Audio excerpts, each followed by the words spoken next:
Former interim UFC lightweight champion Tony Ferguson has been medically cleared to return to action. Chael, what should the UFC do with Ferguson now that he's ready to fight? Yeah, so Ariel, there's really only two schools of thought here, right? You've got the first school of thought, which is Tony was the world champion. Tony competitively never lost that championship, so he should get a pickup right where he left off, which is a world title fight. The other argument is, look, he's been out for a little bit. We don't know just how good this leg is. Instead of throwing him into the wolves, let's bring him back a little bit slower. I think ultimately the decider in this is Tony.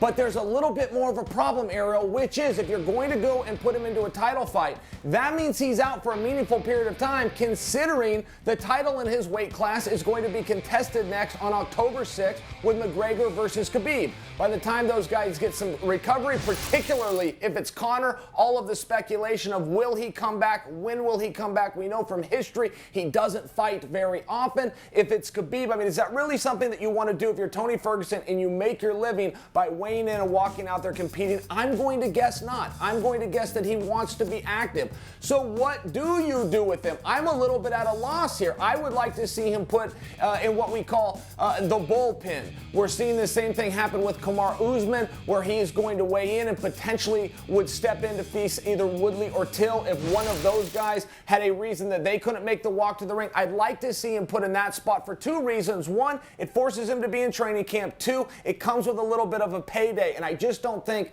knowing the finances of a fighter, a guy that's been out for a year is going to be able to wait for the correct opportunity. And Ariel, the correct opportunity for Tony Ferg is a world title slot. I agree with that, Chael, but isn't that kind of a waste? Like, don't you want him to fight? What if both guys actually make it to the fight? What if Conor and Khabib actually fight on October 6th? Now you just wasted a training camp, and the guy's left without a fight. Now it'll be even more than a year since his last fight. So isn't that kind of a waste?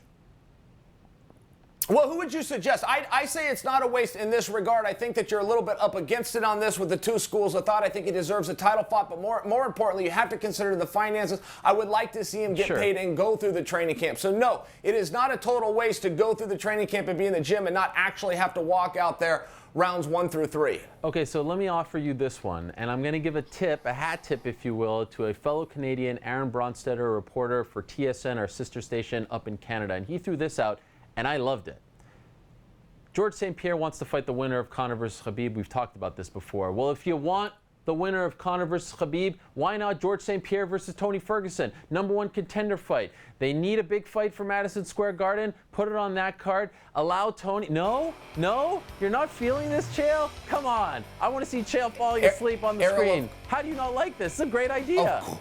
Of course I love what you're saying, but when we're talking about good ideas, we have to operate within what is possible to happen.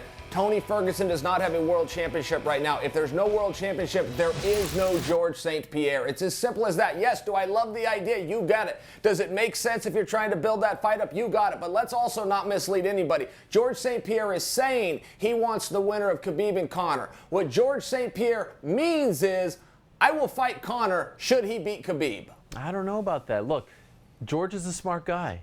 And as Matisse Yahoo once said, king without a crown, right? That's Tony Ferguson. He's the king without a crown. That's the guy you need to beat to get to the title fight, the big title fight, the money fight, if you will. So the UFC could cut him a deal. Look, you vacated the welterweight title. You vacated the middleweight title. You really want this Conor fight? Get by this guy, and then you could get the Conor fight. Everyone wins there. They tried to make the Nate Diaz versus GSP fight. Didn't work out. George wasn't interested because he didn't see a lot of upside there, and Nate has double-digit losses. But to me, Tony Ferguson, what happened to him in 2018 is heartbreaking. This guy should never have been stripped. He should never have lost his interim title. Why did he lose? GSP? Are we calling George right now? Because I could call him too, Chael. I could play that game too. Where's my phone? You want me to call him? I bet he answers Errol, I'm not doing this to... Excuse me, I'm not doing this to rub this in your face. I just think that we both do understand George well enough to know what it is that makes him tick, and it is a title fight. And as far as you're saying call him, I mean, I do think it's as simple as that. Who will he answer first? All right, like if it's me versus you, head-to-head phone battle, who does he answer first? Oh. Did it go straight I to have voicemail no for idea you? what that voicemail said. It was in French Canadian. But Ariel, I do want to make this point for you and our fans. Listen, let's not believe that George is going to come in and save the day. George has not fought in a non-championship fight since I can remember. I'd have to go back and look, but I think it was since 2002. Listen, George is not looking for a Tony Ferguson fight, and that isn't meant to be a slide on Tony Ferguson, but you know that as well. He's also not looking to cut down to 155 pounds unless it's all on the line. And I'm talking about legacy, George, I'm how's it talking about going? money, and I'm talking about championship. Toronto, baby. Oh, you're in Toronto? Oh, wait. My connection is... Can I call you right back? Okay, one sec. I'll call you back.